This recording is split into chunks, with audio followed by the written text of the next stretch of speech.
Selamünaleyküm arkadaşlar.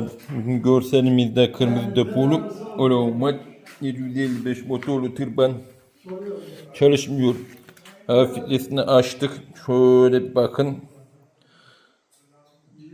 İşler acı. Mesela filtreyi patlatmış ya da kesmişler. Herhangisi ise motoru çektiğimiz zaman çalışıp stop ediyor. Ev çocuğu açıp bakacağız bir şey var mı diye. Evet, gördüğünüz gibi egzoz tıkanmış gitmiş. Şimdi bunu nasıl temizleyeceğimizi de göstereyim. Önce pistonu yukarıya alın, yukarıya.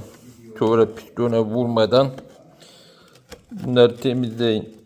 Pistonu aşağı alırsanız içeri çapak girecektir. Bu şekilde çapak girmiyor.